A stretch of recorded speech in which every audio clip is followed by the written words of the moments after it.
cuando hablamos de imagen es básicamente hablar de signos y síntomas también. Toda patología puede tener una imagen.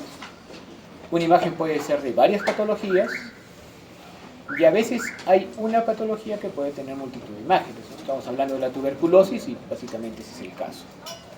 No podemos algunas veces decir que una imagen es patognomónica, pero a veces sí.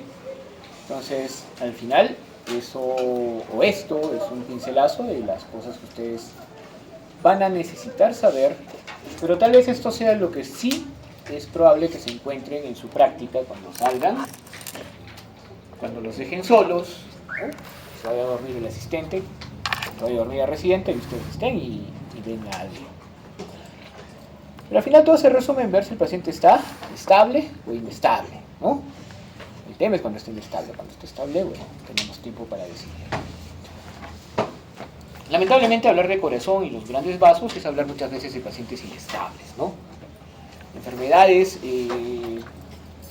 que producen algún tipo de lesión, ¿no? O de cambio agudo van a producir mucha sintomatología. Sin embargo, casi todos los órganos, el corazón no es la excepción, también tienen la posibilidad de adaptarse a los cambios y por ende pueden venir con una patología importante y con pocos o mínimos cambios, ¿no? Y eso tiene que ver mucho de la velocidad de los cambios. Cambios crónicos, pues obviamente dejan adaptar y cambios agudos no. De hecho, el corazón sí tiene plasticidad, ¿no? Eso lo sabemos y muchas veces vamos a encontrar lesiones que son producto de esa plasticidad y que no han dado muchos síntomas. Lo primero que debemos recordar es que el corazón se encuentra en el medio del tórax, pero más para la parte izquierda, ¿no? ¿Qué pasa si está para la parte derecha? O está siendo rechazado por algo, pero de forma normal obviamente es dextrocardia, ¿no? El corazón es una especie de puñito, es la forma más fácil de representarlo, ¿no? Tiene una base, la base de arriba, que es la base dada más que todo por las aurículas, ¿no? En esta zona, aquí, y tiene un ápex o punto, ¿no? Es un órgano muscular, pero también fibroso, ¿no? Tiene un esqueleto fibroso, y este esqueleto fibroso sirve de soporte para las válvulas o para también el músculo. Este músculo tiene gran parte del corazón y es por eso que el corazón es contráctil en esencia, ¿no? ¿Cuál es la función del corazón? Simplemente bombear la sangre, ayudar a que la sangre pueda tener. Y para eso obviamente necesita un impulso. Ese impulso está dado por un sistema propio del corazón, que si bien es cierto, puede ser excitado o deprimido, ¿no? Por el sistema neurológico o por un sistema, digamos, de señales, en esencia es autónomo. Es decir, que una vez que empieza el impulso dentro de este sistema, no va a terminar hasta que te mueras, ¿no? O hasta que te caiga un rayo, o hasta que venga una corriente, porque sí es cierto, o sea, una descarga eléctrica de algún tipo puede parar el corazón, ¿no? Y también lo puede reiniciar. Esa es la idea de las paletitas.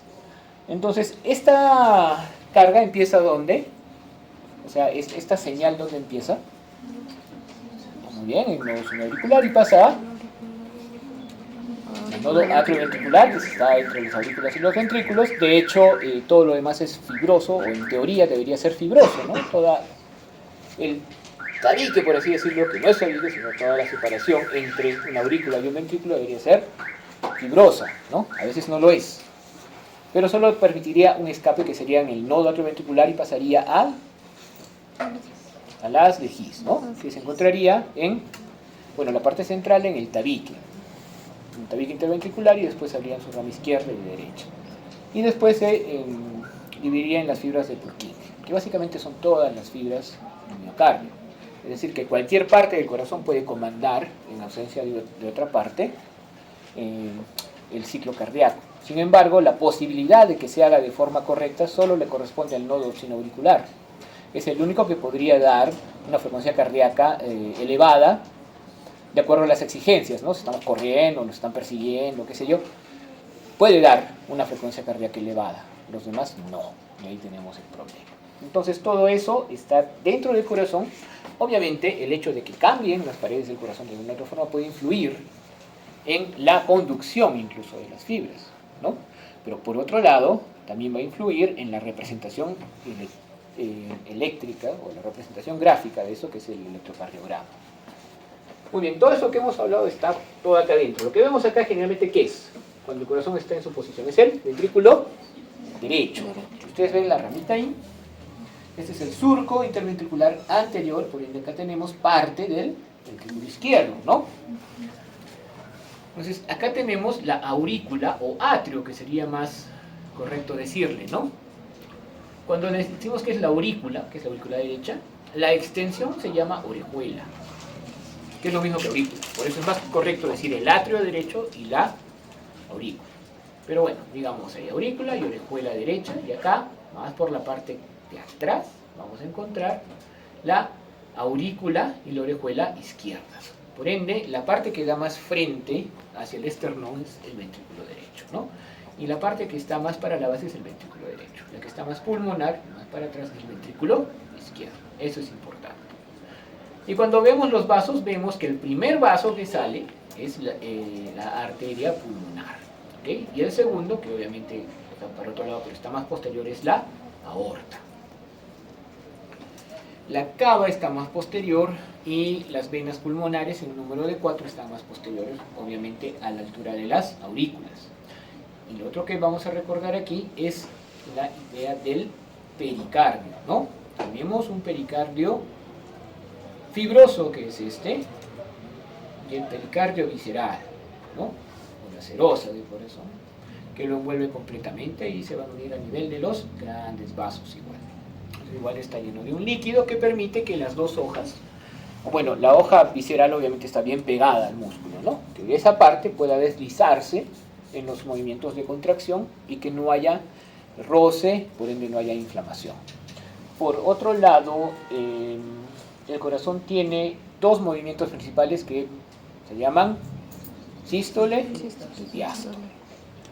Tanto las aurículas como los ventrículos tienen sístole y diástole, o sea, hay una contracción auricular. Pero si no hubiera una contracción auricular, como en la fibrilación auricular, por ejemplo, la función cardíaca se preserva, pero no puede exigirse mucho, porque la aurícula da más o menos un cuarto del llenado del corazón, ¿no? Y por último, no sé si lo he puesto aquí, lo he puesto, eso es. Tanto las aurículas como los ventrículos están divididos por tabiques, ¿no? El tabique interauricular es bastante delgado, y de hecho en esta zona es muy delgado. ¿Por qué? Porque en el periodo fetal no había forma de que la sangre se oxigene en el pulmón, porque el feto no respira. Entonces era más conveniente que la sangre del ventrículo derecho pueda pasar frente a la aurícula, ¿no? Y saltarse todo eso. No en su mayoría, pero en una buena parte, para que esté más oxigenado. ¿Y cómo se llevaba eso? A través de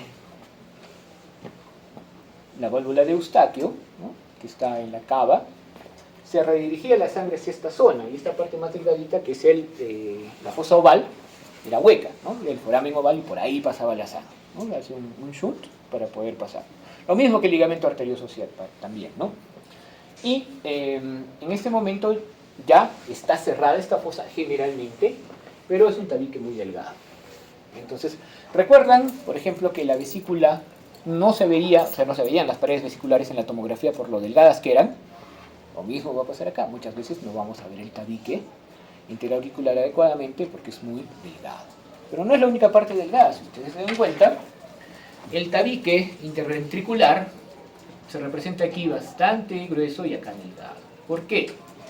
Porque existen dos partes del tabique, ¿no? La pars muscularis y la pars membranosa, ¿no? Y la pars membranosa se relaciona con esto que se llama el infundíbulo o cono arterioso. Y más aún, la pars membranosa hace que se relacione el ventrículo izquierdo con la aurícula derecha, ¿ya? En esta zona que se llama el tabique atrioventricular. Eso quiere decir que el ventrículo izquierdo como que se proyecta un poquito más, ¿no? Lo otro que estamos viendo es la idea de las válvulas, en este caso de las válvulas auriculoventriculares, en la cual hay 3 valvas acá, ¿no? Y 2 valvas acá. Por ejemplo, esta se llama la mitral y esta la tricúspide. ¿Cuál es la misión de esas válvulas? Evitar el reflujo, ¿no? ¿Y cómo evitan el reflujo? No hay músculos ni nada ahí. Lo que ocurre es que cuando se produce la contracción, ¿no?, estas válvulas van a ser jaladas un poco porque están los pilares, ¿no?, que es el pilar anterior. Los pilares se van a las válvulas, a las valvas, entonces van a hacer tensión. Existen los nódulos de Arancio y de Morgani, ya no me acuerdo en cuál, que están en los centros de las válvulas que efectivamente las cierran.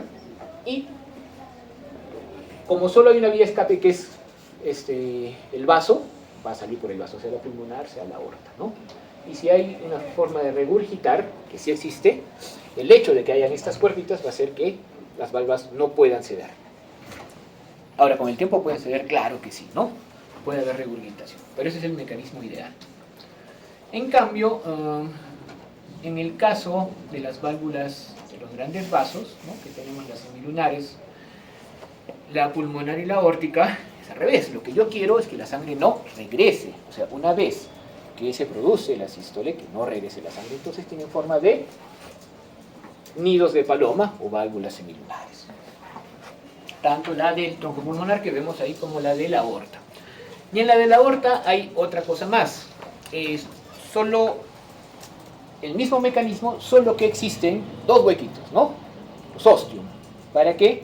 De ahí salgan las arterias coronarias, porque el corazón tiene su riego sanguíneo por ahí, sobre todo. Son 2 arterias coronarias, entonces una función de las válvulas también es dirigir un poco la sangre para los ostium. Hay 2 arterias coronarias, la derecha y la izquierda, bueno, esta es la aórtica. Y las arterias coronarias prácticamente van a ir un poco por el surco auriculoventricular. Va a haber una arteria, que es la izquierda, que se va a dividir, hasta ahí nomás queremos saber, en una circunfleja, que va a dar otras ramas, y en una descendente anterior, ¿no?, que va a pasar por el surco auriculoventricular. Y la derecha, que al final va a dar una rama también que va a pasar por el surco auriculoventricular posterior y algunas otras marginales. Entonces, las 2 coronarias son la forma en la cual el corazón recibe irrigación. Y de multitud de venas, la mayor parte va a drenar una parte que está por detrás, en el seno entre el surco auriculoventricular, que es el seno coronario, ¿no?, y que desemboca en la aurícula derecha. Muy bien, eso es lo que tenemos que recordar más de anatomía del corazón. De la aorta y de la pulmonar, pues no recordar mucho. El tronco pulmonar se divide en 2, simplemente, la derecha y la izquierda. Y la aorta, pues sale, hace un callado, que es el callado de la aorta, la porción ascendente de la aorta es pequeña, y después tiene la porción descendente torácica, ¿no?, hasta que llega al hiato aórtico, se llama abdominal. De ahí salen varios vasos, estoy contando también las intercostales, pero los más importantes serían el tronco brachiocefálico derecho, ¿no?, porque de ahí generalmente, esta es la conformación más común, van a salir la arteria subclavia y la carótida común, o carótida primitiva. Y el tronco, ya no tronco, sino y la carótida común izquierda y la subclavia izquierda. ¿Ok? Muy bien. Entonces, todo eso que hemos conversado del corazón está ahí en diferentes densidades, pero está superpuesto, ¿no? Entonces, si ya sabemos que el mediastino debe estar centrado, que el corazón debe tener una puntita, y hemos hablado del diámetro cardiotorácico, deberíamos también recordar qué vamos a evaluar y cómo es normalmente, que normalmente es más o menos así. Vamos a empezar con la vena cava superior, que estaría en el mediastino superior, obviamente, ¿no?, en la parte posterior. Si nosotros vemos la radiografía, entonces la vena cava superior va a ser parte del borde derecho del mediastino, ¿ok?, más o menos hasta la altura de la aurícula derecha, que vendría a ser esta, como hemos visto en la figura, ¿ya? Entonces, la aurícula derecha viene más o menos hasta aquí. Si ustedes se dan cuenta de esto obviamente es un vaso, eso es el ilio, ¿no?, el pedículo pulmonar, y ahí deberíamos tener la arteria pulmonar también. Lo siguiente que debemos evaluar es el botón aórtico, que está bastante bien visible. El botón aórtico es un callado que vamos a encontrar en la parte izquierda, ¿no? No debe estar muy metido ni sobre todo ser muy prominente, ¿no? Así como teníamos la arteria pulmonar derecha en esa zona, vamos a tener la arteria pulmonar izquierda también. Y debajo de la arteria pulmonar izquierda encontramos al ventrículo izquierdo en toda esa zona, ¿ya? ¿Por qué no hablo de la aurícula izquierda? Porque de la aurícula izquierda solo vamos a encontrar aquí la orejuela, ¿ya? La mayor parte es a la izquierda. Sin embargo, si creciera la aurícula va a rechazar el corazón, a rotar el corazón y va a dar otros signos. Pero en realidad, en una radiografía normal, no evidenciamos nada de la aurícula izquierda, ¿ok? Todo lo que vemos ahí es el ventrículo y terminamos en el ápex o punta. Y es justamente lo que hemos estado conversando, ¿no?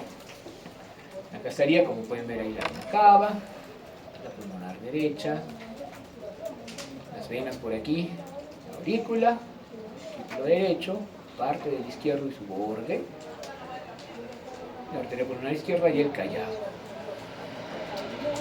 En esta zona, ¿qué encontramos? Cuando veamos una radiografía lateral, debemos recordar que vamos a ver un contorno anterior y un contorno posterior. El contorno anterior, que es este, está claramente definido por el ventrículo derecho. Y el contorno posterior, aquí no lo hemos puesto nada, que está acá, definido por el ventrículo izquierdo. ¿Okay? La aorta, el callado sí se puede ver por aquí, y el tronco pulmonar se mira aproximadamente en esta zona, justo aquí. ¿Ya? La vena cava debe estar paralela a la aorta, la aurícula izquierda sí se vería por aquí, y el ventrículo izquierdo por aquí. Entonces sería más fácil ver crecimientos, por ejemplo, de ventrículo izquierdo y de aurícula izquierda en una radiografía lateral, ¿no? Pero al final, como les digo, todo va a cambiar. Por ese motivo, sea crecimiento del ventrículo que sea, de la forma que sea, existe la posibilidad de que en general aumente el diámetro del corazón. ¿Ya? No importa que sea derecha, no importa que sea izquierda, en algún momento, si es suficientemente grande, va a aumentar el diámetro del corazón. Y como les dije, lo correcto es que el tubo esté a 1 metro, el paciente esté bien pegado al baqui y vamos a tener esta imagen, ¿no? Entonces medimos justo en la línea media, vamos a medir el diámetro cardiotorácico y el diámetro del tórax, y tiene que ser menor de 0.5.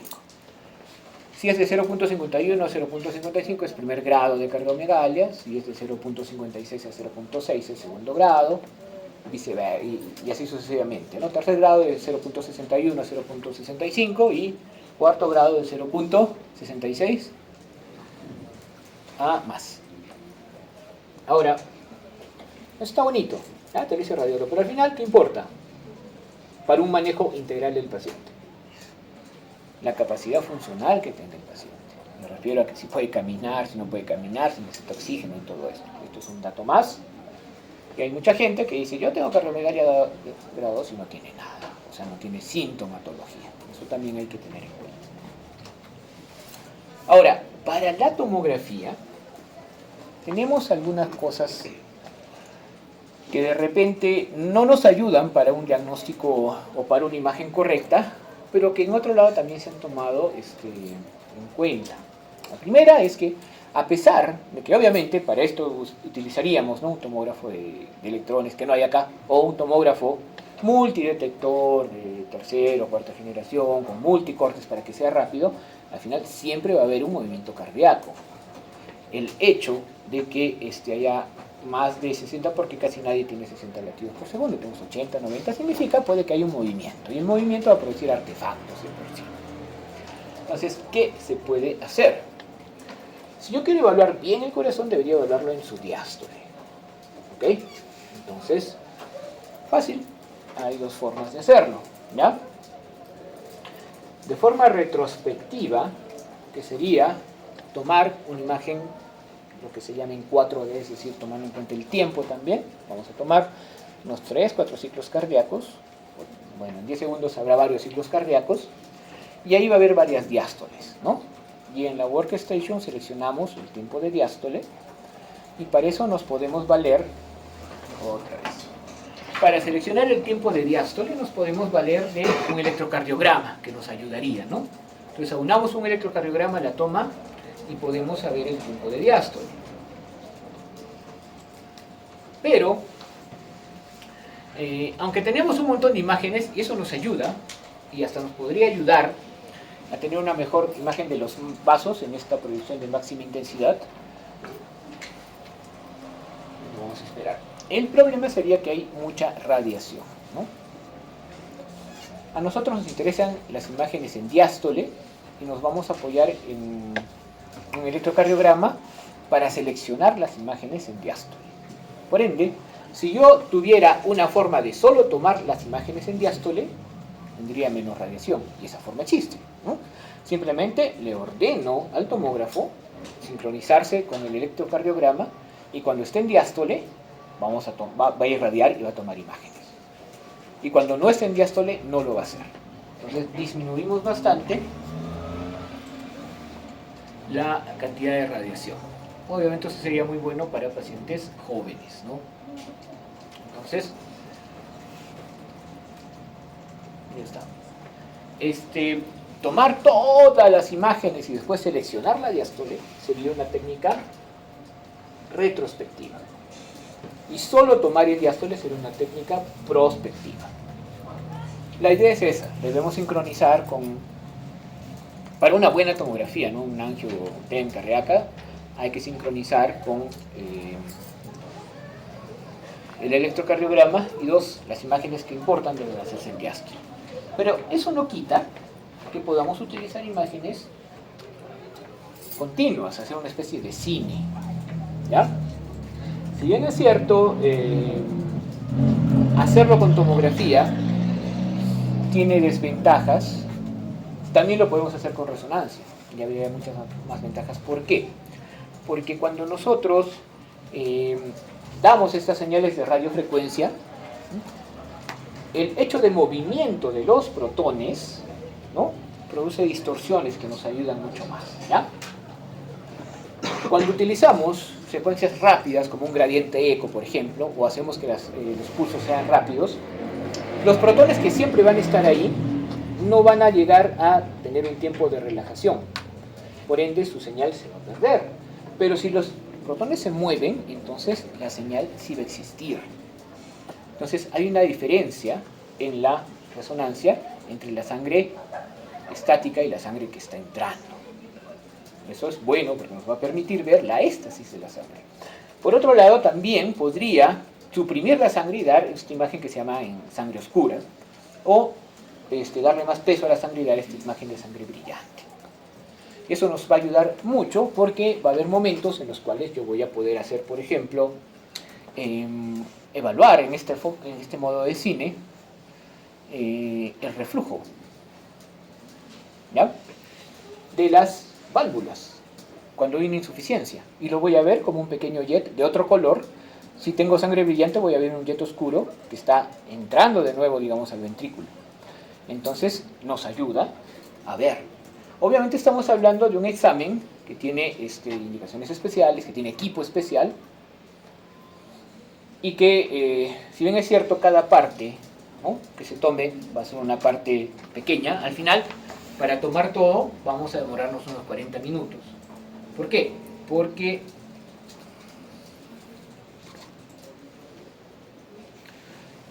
muy aparte de este modo cine, que es de movimiento, también quiero tomar imágenes fijas, ¿no? Y tanto en tomografía como en resonancia, aquí no vamos a hablar hoy de ecocardiografía, tanto en tomografía como en resonancia, y no hablamos de eso, por si acaso, porque eso ya le pertenece muchísimo más al cardiólogo actualmente.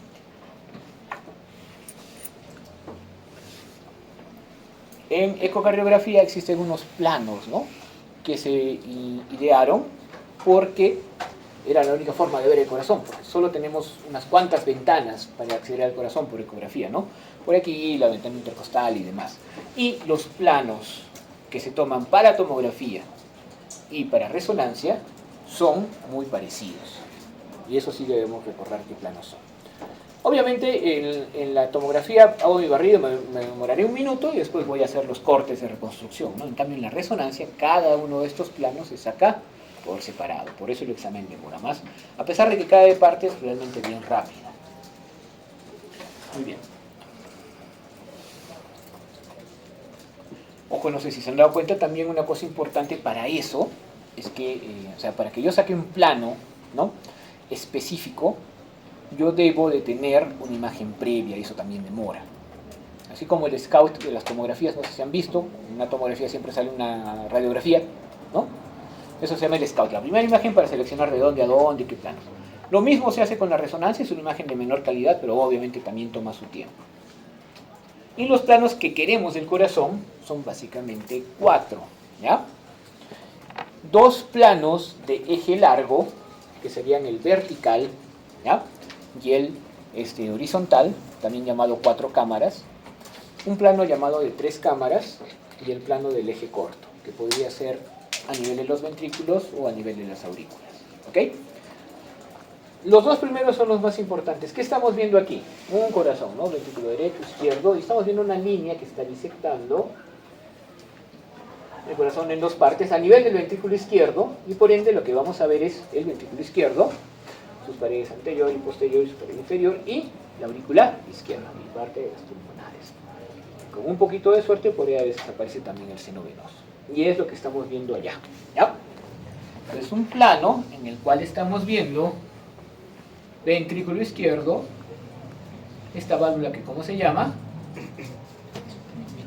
La válvula mitral, la cual está muy bien definida en realidad.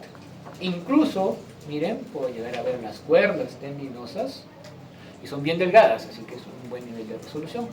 Algunas venas pulmonares, por aquí el seno cardíaco y la aurícula izquierda. Ese es el objetivo de este plano, ¿ya? Y evaluar también las paredes musculares. Y en varios planos, por ejemplo, en un plano en sístole y un plano en diástole, claro, la morfología se evalúa en diástole, pero si yo tuviera una imagen en sístole y en diástole, podría ver, por ejemplo, lo que se llama el volumen de la fracción de eyección, ¿no? Que ese es un parámetro muy importante para los cardiólogos y que en sí también nos predice incluso si el corazón está funcionando bien o ya es insuficiente.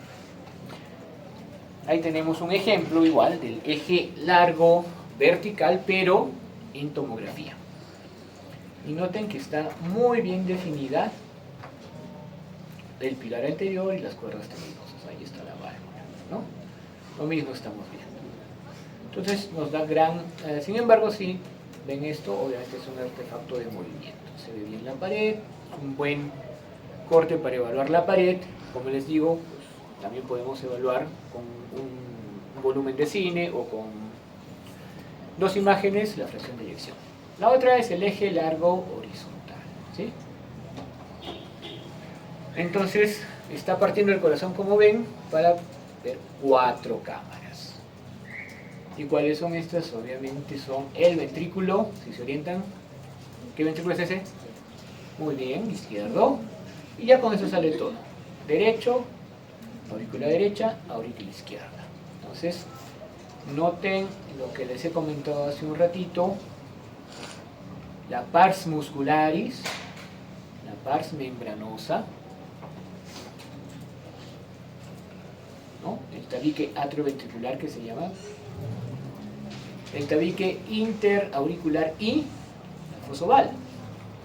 Entonces, aquí por ejemplo, hablando de cosas congénitas, si hubiera, ¿no?, todavía una fosa oval permeable, muy aparte de todos los problemas que tendría, ¿no?, el enano, podría llegar a haber un flujo anómalo, de acuerdo a la secuencia que tuviese de resonancia. Pero también me puede servir para evaluar en buenas condiciones el diámetro de los ventrículos, el diámetro de las aurículas, ¿no? Lo mismo en tomografía tenemos esto, ¿no? ¿Por qué tienen diferente color? Obviamente estamos viendo esto, es el ventrículo izquierdo, la aurícula izquierda, que está un poquito grande en realidad, los ventrículos. ¿Por qué tiene un color un poco diferente? Todo es sangre.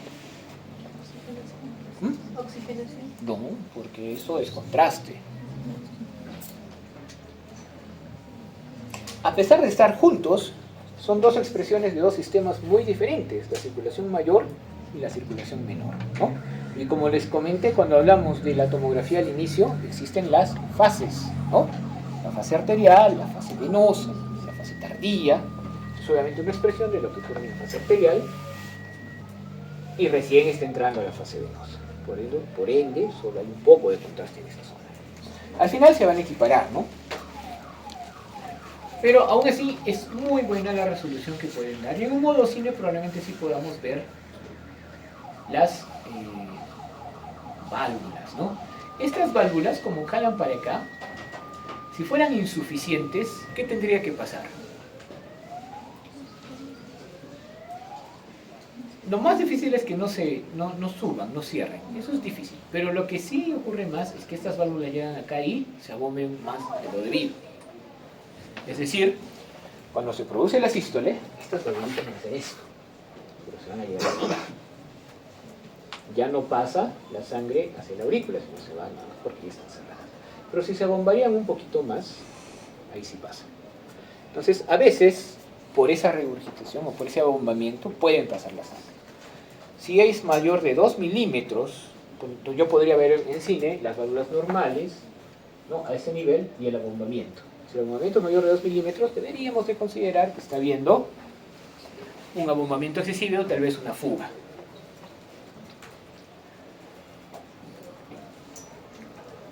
Este plano de 3 cámaras es para ver realmente dos vasos, o bueno, la aurícula y el vaso, en realidad. Estamos hablando del izquierdo, entonces, ¿qué estamos viendo? Si vemos acá, estamos viendo aquí el ventrículo izquierdo, ¿ya? Miren acá, esto es una proyección axial, entonces este es el ventrículo derecho y se le representa así porque tiene poco músculo, y el ventrículo izquierdo que tiene más músculo. Eso también es anatómicamente muy correcto. El tabique interventricular es convexo para el ventrículo izquierdo y abombado para el derecho. Y tenemos ahí dos válvulas. Esta es la válvula, ¿está de acá? No hay anticúspide, pues es el izquierdo. Es la mitral porque tiene dos. Y la que tiene tres no es la tricúspide, sino es la aórtica, ¿ya? Entonces ahí podemos ver tanto la aurícula, que está acá, ¿ok?, con su válvula, como la aorta. Y aquí podríamos evaluar las válvulas de manera adecuada. Y en el último plano que solemos hacer lo mismo, estamos acá, ¿no? Y más que todo es sí, está bien, igual. Ojo, este plano ya no podríamos decir que es oblicuo o sagital, o sea, oblicuo de algún lado es, ¿no?, pero no es sagital, coronal ni axial, ¿ya? En este momento ya se reconstruye de acuerdo a la necesidad. Y lo último es el plano del eje corto, ¿no?, en el cual estamos viendo, por ejemplo, ahí los dos ventrículos, que es lo que nomás nos interesa, ¿no? Los ventrículos, vemos el tabique, vemos el grosor del ventrículo izquierdo, tanto en la sístole como en la diástole. Podemos medir, ¿no?, qué le pasa o cómo está el corazón en diástole, por ejemplo. Si estamos pensando en una miocardiopatía dilatada, podemos mirar qué ocurre con el corazón en la sístole, cuánto cambia, porque técnicamente se supone que no va a cambiar, o que va a cambiar de forma normal en una cardiopatía restrictiva, etcétera, etcétera.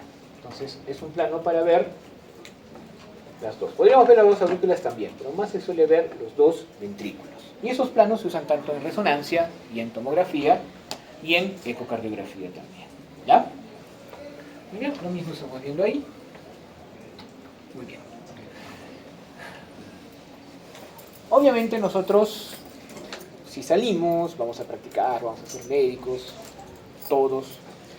Yo creo que vamos a ver cosas en las cuales va a ser necesaria una acción pronta. Y otra vez, lo más pronto que podemos tomar en esos momentos y correcto es una radiografía. Entonces debemos abocarnos un poquito a evaluar las radiografías también, ¿no?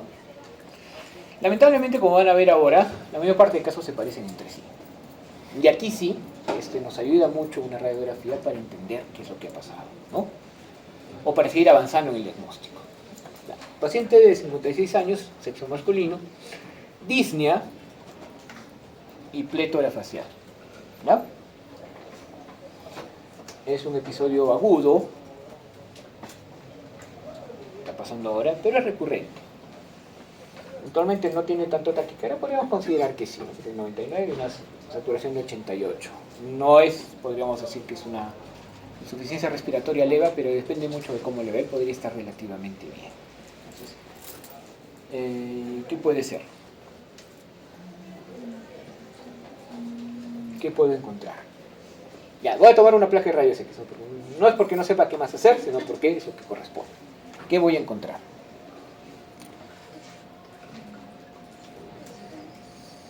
Neumonía no creo, ¿no? ¿Qué podemos encontrar? Desde lo que hemos visto la vez pasada podríamos encontrar una cosa, ¿no? De repente.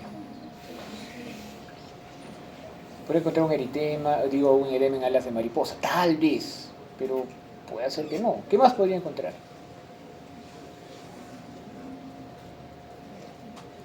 La verdad es que puedo encontrar muchas cosas, en realidad. Así que vamos.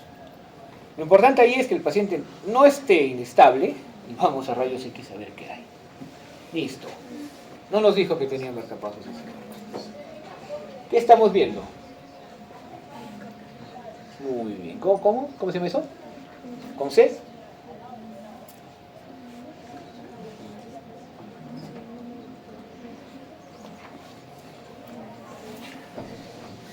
¿Todos están de acuerdo en lo que están viendo? ¿Todos saben lo que están viendo de inicio? ¿Qué están viendo? ¿Qué quiero resaltar? Estamos viendo un aumento del diámetro cardiotorácico, ¿no? Por ende, ahí hay una cardiomegalia. 1. ¿Qué más? Ya, hasta ahí cardiomegalia, perfecto.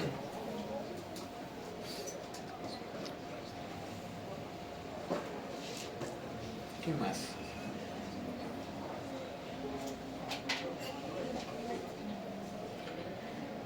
La línea de la vena cava está más o menos aquí. ¿No? Aquí ya no es vena cava, obviamente. ¿Qué es acá? Les dije. Aurícula derecha. Y se pasa, ¿no? Está bombada. Entonces, la aurícula derecha ha crecido. El hilo está más grande, obviamente, ¿no? ¿Qué era esta parte? La del izquierdo, ¿no? La punta del corazón está media roma, pero está ahí. Entonces hay crecimiento. Obviamente si hay crecimiento de la aurícula derecha, debe haber el ventrículo derecho. También debe haber el ventrículo izquierdo. Pero yo quiero que nos centremos aquí. ¿Cómo se ha ido esta zona? Por ende, aquí hay crecimiento de la aurícula derecha. Que por ejemplo acá también lo tenemos. Entonces recuerden, cuando hay crecimiento de la aurícula derecha, generalmente nuestra aurícula derecha, que está en esa zona, va a traerse más. Ahora, no se va a crecer solita, ¿no? Si crece la aurícula derecha, probablemente haya crecido el ventrículo. Por N motivos, que la insuficiencia cardíaca, que la insuficiencia valvular. Y si ha crecido el ventrículo, que vamos a ver en algún momento, tiene otros signos. Si crece el ventrículo derecho, por ejemplo, el ventrículo derecho, y acá lo vamos a ver más o menos. Cuando crece el ventrículo derecho, la punta del corazón sube un poco, ¿ya? Como el signo de la botita, así. No está tan subido, pero está un poco. Y es lógico, porque si yo tengo acá la aurícula derecha crecida, es de esperar que esté el ventrículo derecho crecido, ¿ya? Entonces, de hecho, esta línea no está tan complicada. De repente es más crecimiento del ventrículo derecho. Y obviamente hay un poquito de edema, eso sí. Pero lo importante es esto. Acá lo podemos ver mejor. Vamos a ver un poquito de edema también. Pero ojo, miren la punta, ¿no? ¿Qué le ha pasado a la punta? La punta no está arriba. La punta de hecho está borrada. Generalmente se ve la punta. ¿Y cuándo ocurre eso? Eso ocurre generalmente cuando hay crecimiento del ventrículo izquierdo. ¿Ya? Que de hecho también parecería, pero ese hecho de la punta ya nos hace estar seguros de que hay un crecimiento del ventrículo izquierdo. Bueno, eso, esto también. ¿Ven esto? ¿Se acuerdan cuando vimos la lateral, no? Ese aspecto posterior es del ventrículo izquierdo también. Entonces, si está más rechazado, más abombado, es crecimiento del ventrículo izquierdo. Y así como comenté, ¿no? Del corazón o del contorno posterior, también comenté del contorno anterior. Y eso se relaciona con crecimiento del, esta parte, derecho. Muy bien. En la lateral, si vamos a encontrar esto, ¿no? Este abombamiento es crecimiento del ventrículo derecho también.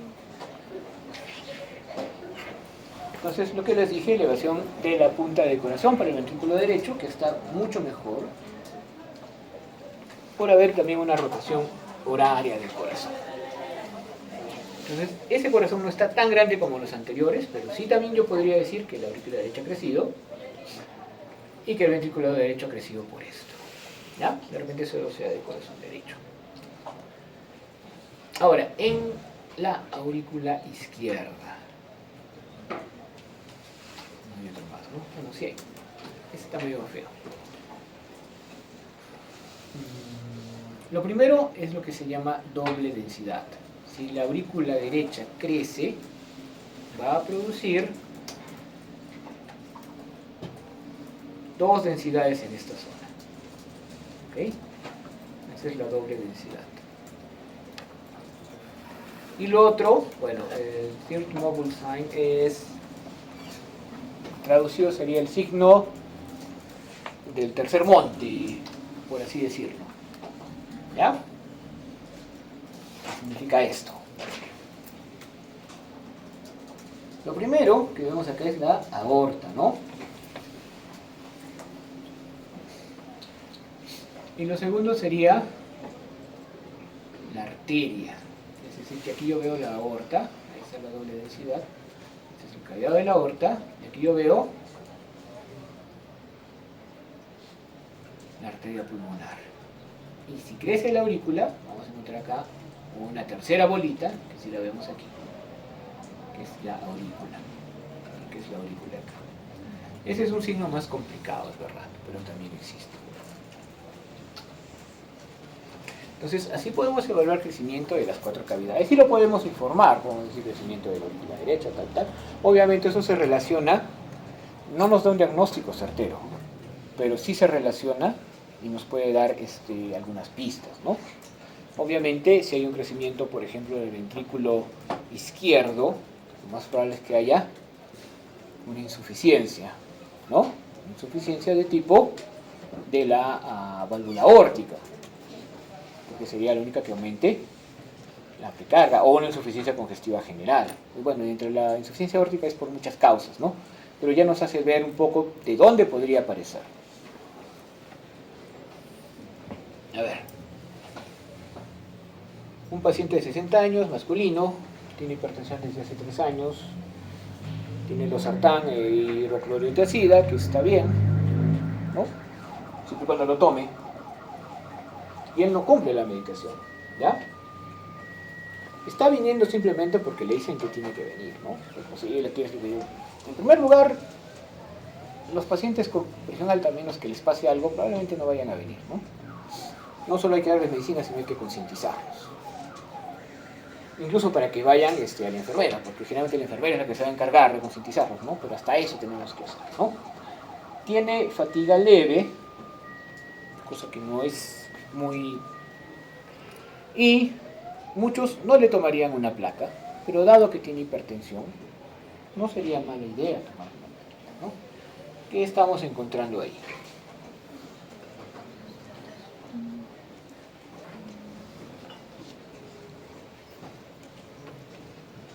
Ya hemos comentado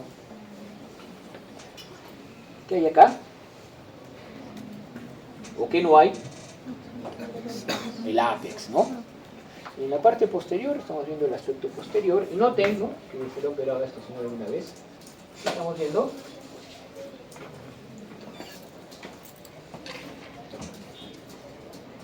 Un aumento.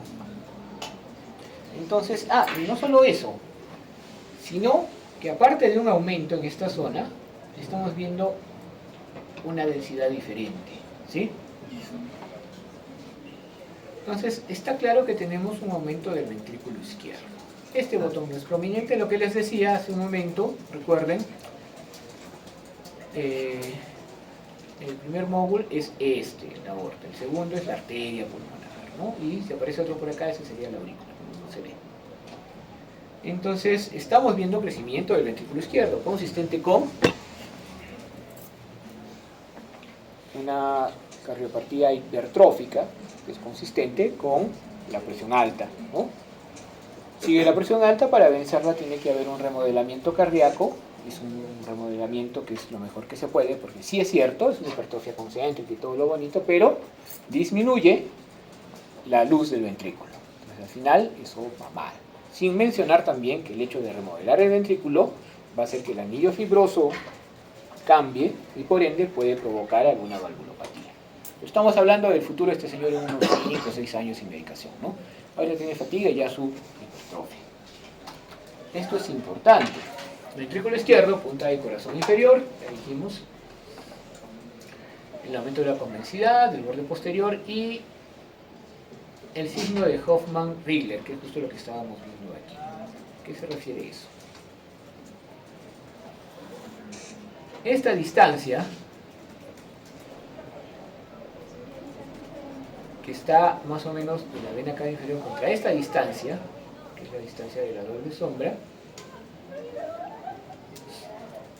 no debería ser mayor de 1.8 centímetros. Si es mayor, estamos hablando de que es un signo de Hoffmann-Rigler positivo. Y podemos decir que está aumentado el ventrículo izquierdo, aunque más fácil es hacerlo por aquí y por aquí, ¿ya? Entonces, el ventrículo izquierdo sí podría aumentar en inicio solo, ¿no? Su diámetro sin necesidad de nada más. Bueno, si han visto alguna vez este dibujo, es SMU, y justamente cuando el ventrículo está muy aumentado se habla del signo de SMU. Y esa es la forma que tiene, ¿no? Miren la convexidad bien aumentada, no existe la punta, está inferior. Incluso aquí ya más problemas porque hay un botoncito aórtico un poquito prominente. Muy bien. Entonces, en una placa sí es necesario que podemos evaluar el aspecto de las cavidades y su pertinencia, si están grandes o están normales. ¿Qué más deberíamos de ver? Con una placa ya no mucho. Lo que vamos a comentar ahorita va a ser más que todo para conocimiento. ¿Ya? Podemos ver valvulopatías. Y no vamos a hablar de todo lo que son valvulopatías simplemente porque es muy complicado o es mucho. Pero sí hablemos de la estenosis mitral, ¿no? ¿Qué significa que hay una estenosis mitral? Significa de que la apertura de la válvula, bueno, en cualquier válvula, no es la adecuada, es menor de lo que debiera.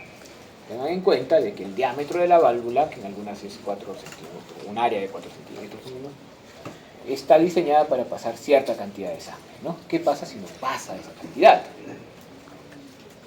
O si el diámetro es más pequeño, tiene que ser más fuerza. Por ende, hay un éxtasis de sangre, pero aparte de eso va a haber una remodelación de la cavidad, ¿no? En el CIR mitral, en este caso va a haber un aumento de tamaño de la aurícula, puesto que la aurícula no tiene mucha capacidad de remodelación, o sea, tiene fibras por ahí, no es como el ventrículo, ¿no? Entonces puede haber crecimiento de la aurícula izquierda, o el corazón puede ser normal. Ya saben que en semiología vamos a escuchar los otros característicos, pero si yo tengo una tomografía o una resonancia, podemos medir la estenosis, o la podemos medir también tanto en el eje corto como en 4 cámaras, y evaluar efectivamente la estenosis, porque vamos a ver que la valva no se abre lo suficiente. ¿Por qué podría estenosarse la mitral? Una causa es congénita, otra causa probable sería calcificación, ¿no? Calcificación de los bordes va a hacer que solo la parte de las valvas, una parte pequeña, pueda moverse. En cambio, en la insuficiencia, lo que vamos a ver más que todo, podríamos ver crecimiento de la aurícula tal vez, pero lo que sí vamos a ver es crecimiento del ventrículo, ¿no? ¿Por qué? Porque en el momento en que la válvula regurgite, va a caer una carga mayor al ventrículo, y va a igualar, ¿no? Y de hecho eso podría aumentar el problema, porque como les decía, o sea, la válvula también descansa su funcionamiento sobre la estructura fibrosa. Si la estructura fibrosa, por un remodelamiento cardíaco, es rechazada o jalada, mejor dicho, para afuera, entonces va a aumentar la insuficiencia, ¿no? O sea, lamentablemente muchos de estos problemas cardíacos son problemas que empiezan y van a seguir una espiral hacia abajo, ¿no? Y no la vamos a poder detener. Bueno, acá sí, si quieres, pues le quitamos la válvula y le ponemos otra, ¿no? Pero tenemos que tratar de ralentizarla lo más posible. Obviamente, si va a pasar esta incurgitación, va a haber signos congestivos, y al final, puesto que el ventrículo izquierdo se va a relacionar con la aurícula izquierda y la aurícula izquierda con las venas pulmonares, va a haber cambios en la circulación pulmonar, ¿no? Entonces, lo que les decía, si hay una insuficiencia de la válvula mitral, significa de que la sangre va a pasar del ventrículo izquierdo otra vez a la aurícula. Por ende, las válvulas, ¿no?, que estaban para acá van a tener que rechazarse, van a estar abombadas, lo cual no es raro, se abomban un poco siempre. Pero si el abombamiento es más de 2 milímetros, ¿no? O sea, yo puedo ver en la resonancia o en la tomografía, más en la resonancia, el anillo fibroso, y si el abombamiento es más de 2 milímetros, entonces hay insuficiencia. ¿De qué otra forma podría suponer que hay insuficiencia? Si el engrosamiento de las valvas es mayor a 5 milímetros, eso obviamente hace que sean valvas que tengan poca motilidad y van a ser insuficientes también. Entonces podemos ver cambios en las cavidades, remodelación y jets que pueden ir hacia la aurícula izquierda. Cuando hablamos de cardiomiopatías, estamos hablando de un proceso, ¿no?,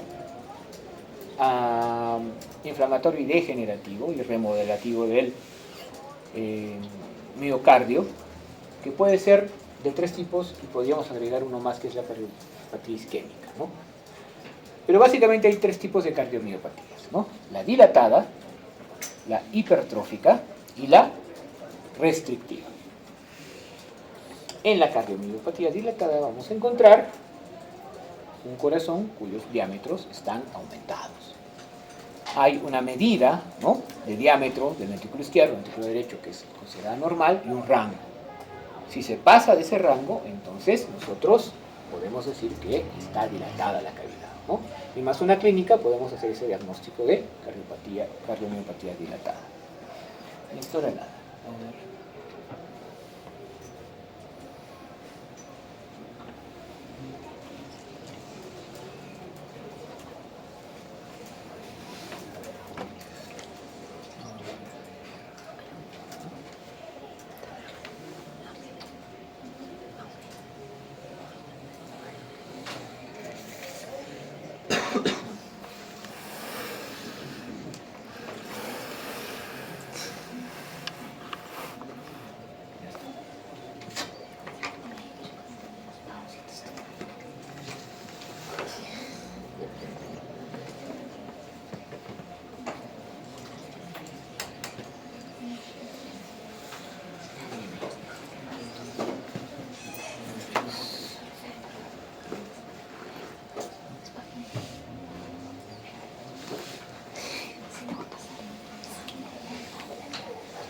Entonces, aquí estamos viendo una imagen de eje largo de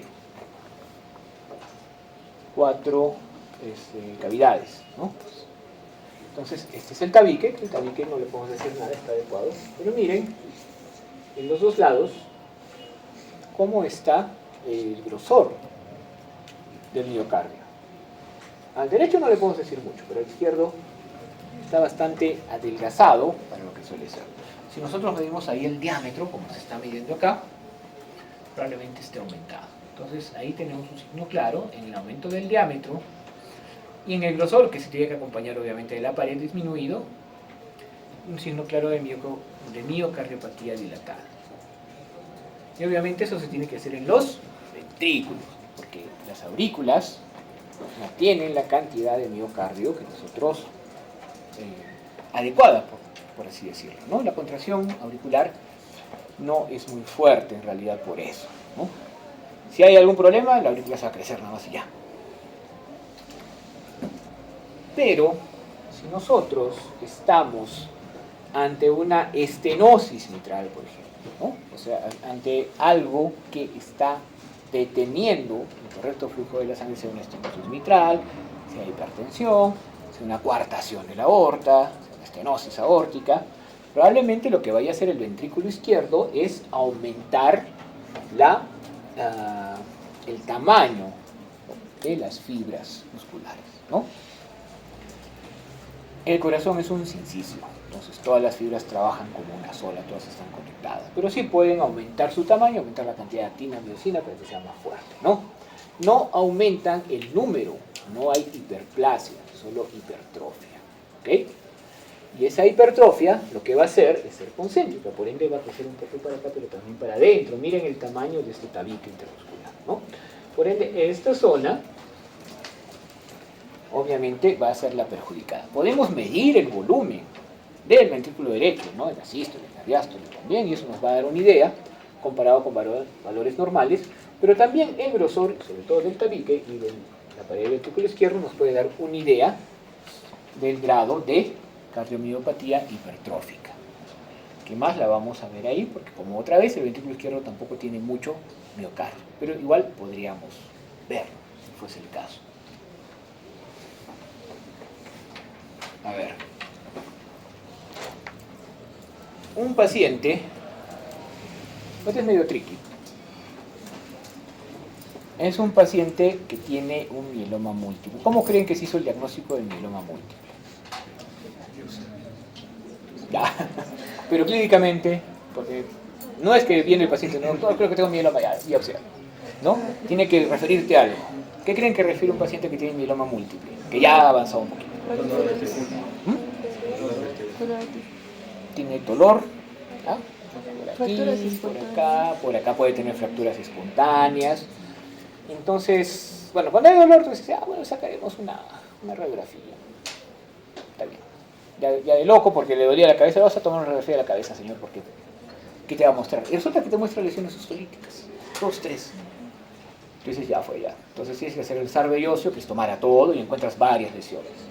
Ya, con eso ya está casi servido. ¿O es eso o es cáncer de próstata que está a todos los huesos o alguna neoplasia que se va a todos los huesos? Buscas y efectivamente era un mieloma múltiple, ¿no? Le hace sus cadenas y empieza su tratamiento. Perfecto. Está en su tratamiento, está mejorando, ¿no? Y de pronto presenta falta de aire y fatiga medianos esfuerzos. Le pregunta si es una cosa que ha ido como que hoy día estaba un poquito mal, a la otra semana estaba un poco peor y así, como un mes, ¿ok? Él lo ha asociado a la quimioterapia. Pero sorpresa, no está recibiendo quimioterapia, está recibiendo una terapia inmune, que si bien es cierto también puede hacer mella en su organismo, no debería de hacerla a ese punto. Entonces, un poco raro. Vamos al pulmón y tenemos estertores, matillez en base a ambos campos, y en la radiografía hay borramiento de los senos. Eso es lo que estamos viendo. ¿Qué podría tener en ese momento?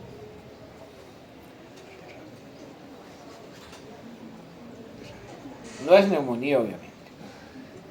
Hay algo que ocupa el espacio aéreo, poco, pero ocupa. Por eso tenemos estertores, ¿no?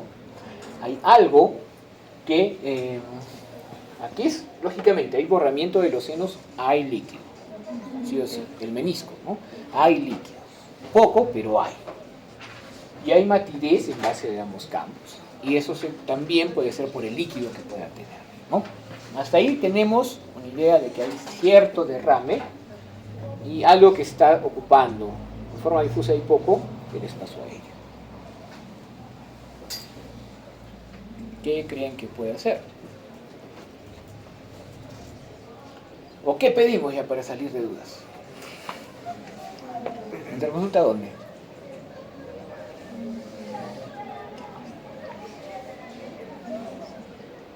Es bravo, ¿no? Realmente en el hospital hay un oncólogo que también es médico internista. No tenemos mucho problema con eso, solo para manejar los casos de UCI, o sea, los que... Porque lo malo es que el paciente oncológico es un paciente que, ¿sabes qué? Necesita UCI, no, pero tiene cáncer, no lo puedo. Entonces, mucha cosa la tienes que manejar tú solo en el piso. Y a veces, pues, sí necesita un manejo de otro especialista. En este caso, bien, debe haber algo en el pulmón. Entonces, ¿qué es lo más lógico? Si yo tomé una radiografía y no me ayuda mucho, tomo una tomografía, ¿no? O una resonancia.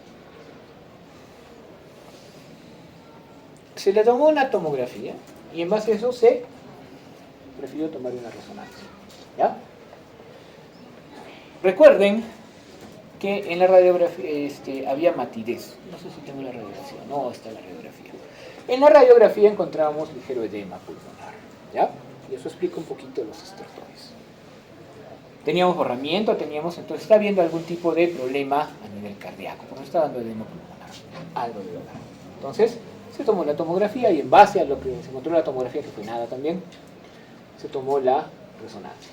Corazón de tamaño relativamente normal, pero hay restricción al llenado. ¿Y cómo sé eso? Porque se ha hecho una imagen cine, ¿no? Hace una cine angioresonancia magnética. Entonces veo que hay restricción al llenado, a pesar de ver un corazón normal, que lo estoy viendo ahí normal. ¿Ya?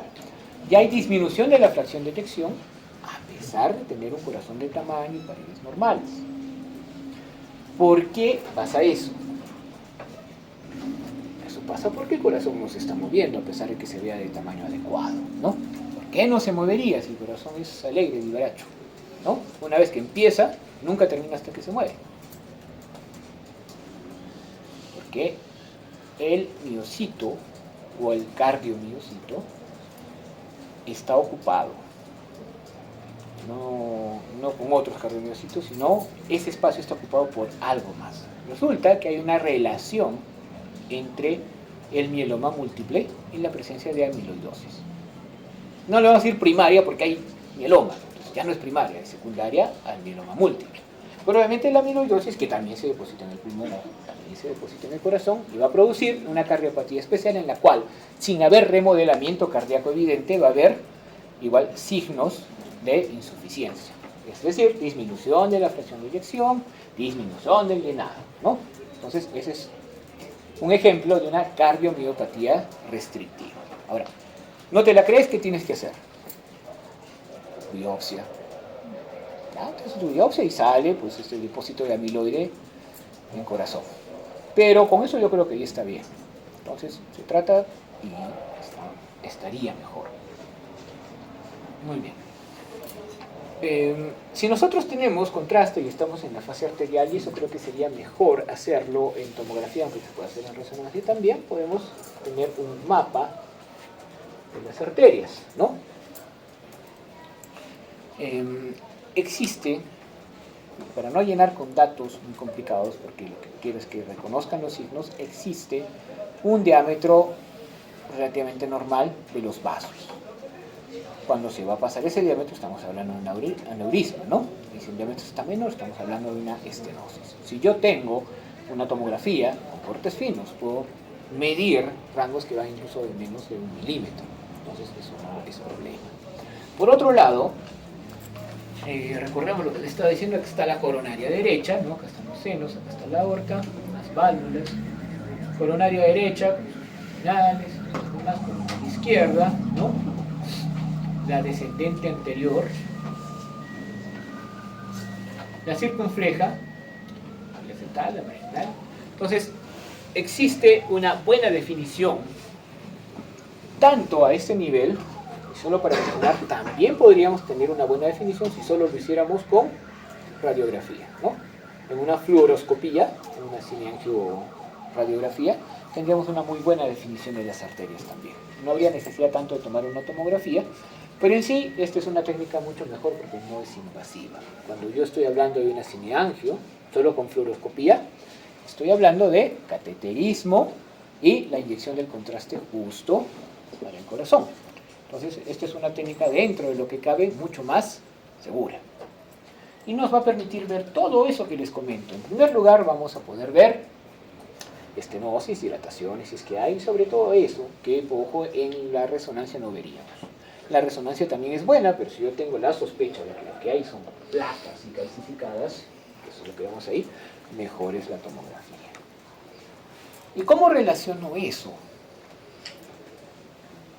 Obviamente, la disminución de la perfusión provocada por la disminución del volumen de sangre que pasa por ahí puede dar lugar a las anginas, ¿no?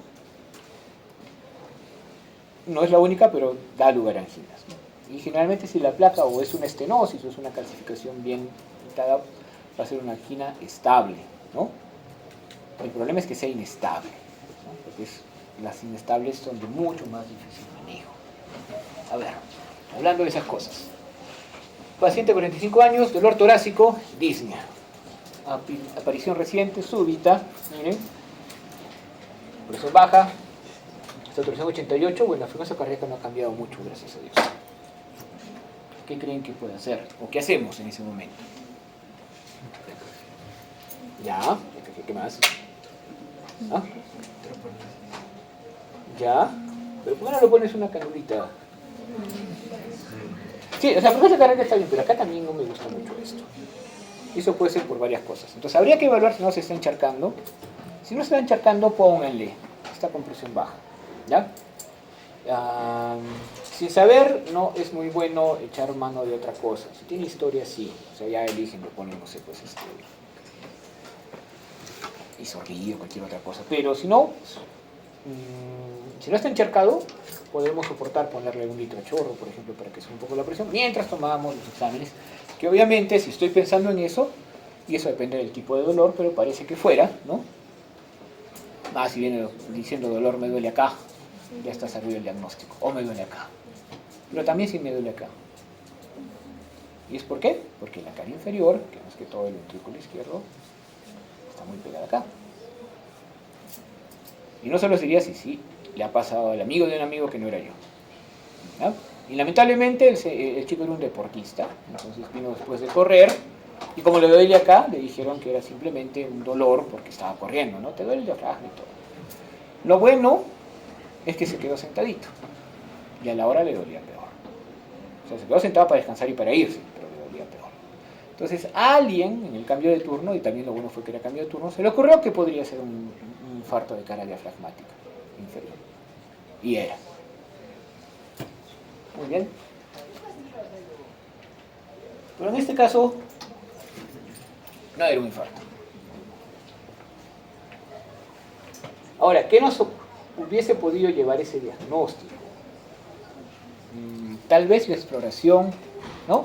Pues era de una matidez un poco inusual. Obviamente ampliación hay, debería haber un poquito de estertores porque está un poco reprimido el pulmón. Pero en este caso no era un infarto. Ahora, depende de lo que nos diga la historia, ¿no? Dolor súbito puede ser muchas causas. En este caso era más una pericarditis. Está muy rebuscado, puede ser, pero a veces pasa eso. ¿A quién le podría pasar eso, por ejemplo?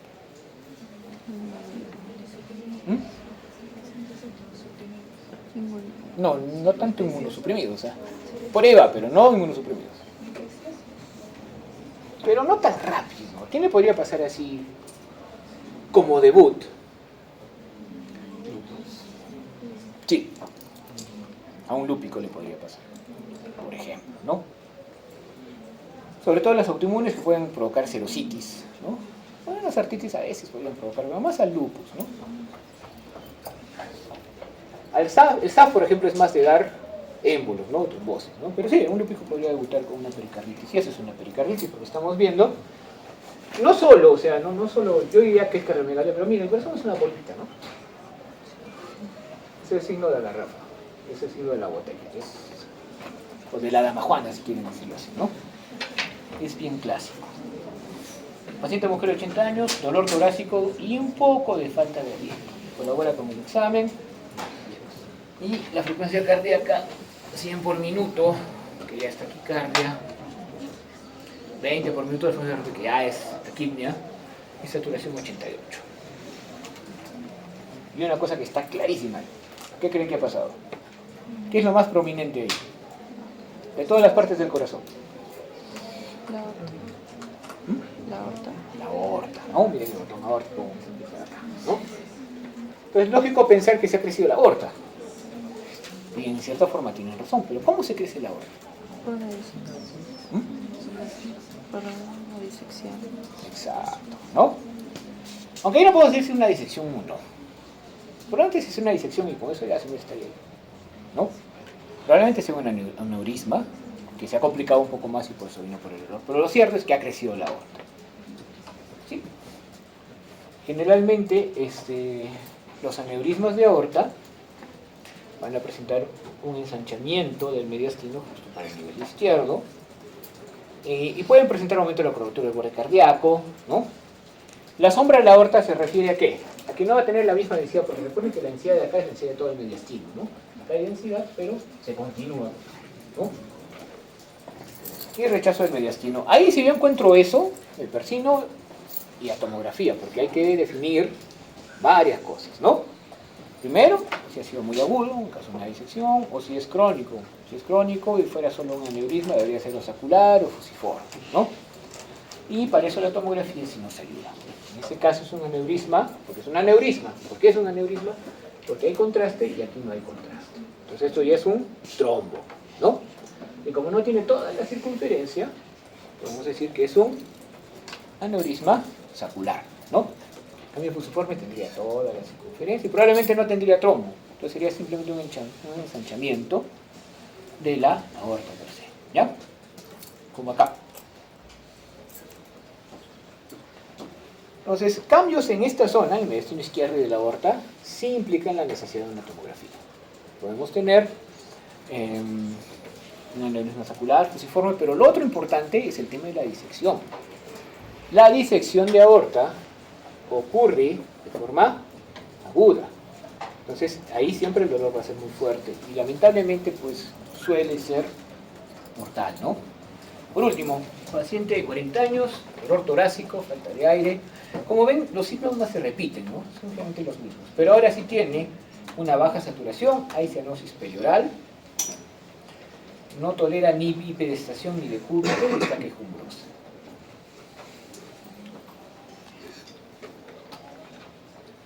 Y estamos viendo esto.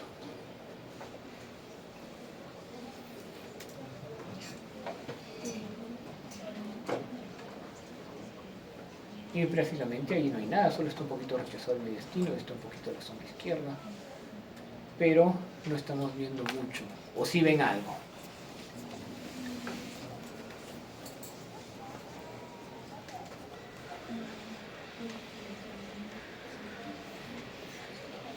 Si a esta paciente la miráramos al siguiente día, probablemente la miraríamos en la morgue. Y si no, la miraríamos intubada. Es bien probable. A ver, vamos a repasar qué hay acá. Mediastino izquierdo. Aorta, ¿no? Nada. Acá la aurícula izquierda, nada. Corazón. Esto para abajo, pero no parece grande. Por acá. Ven acá abajo, ¿no? Aurícula derecha. Nada. Ventrículo derecho, nada. ¿Pero esto qué es? ¿Se acuerdan? Acá era la arteria y acá la vena. Es una suerte, porque generalmente eso no ocurre. Generalmente en este tipo de cosas la radiografía no te da casi ninguna información, a menos que sea un paciente bien aparatoso. Por la clínica y la experiencia, y para que no te pase de nuevo, me fueron a tomar una tomografía y el resultado es ese. Recuerden cuando han visto el aneurisma de que la sangre con contraste pinta, pero el trombo no. Y miren acá, ¿no?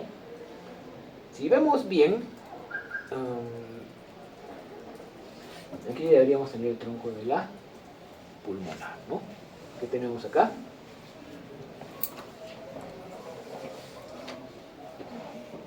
un trombo. Otro.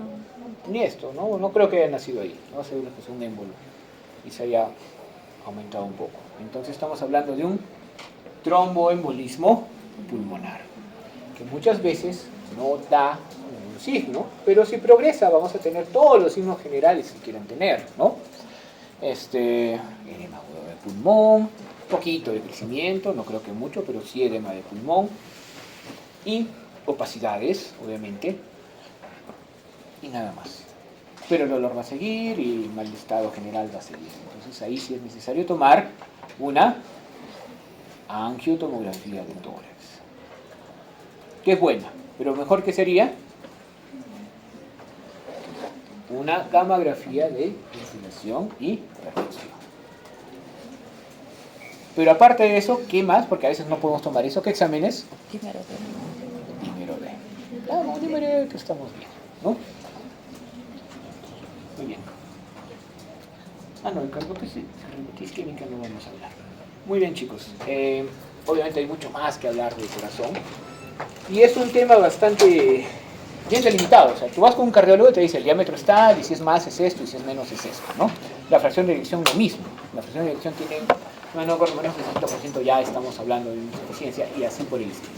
Pero debes dar un pincelazo sobre eso y ver que en la radiografía tenemos muchos signos para por lo menos orientarnos. ¿Ok? A ustedes no les toca esto, les toca la siguiente, por si acaso. Para hacer su mapa mental.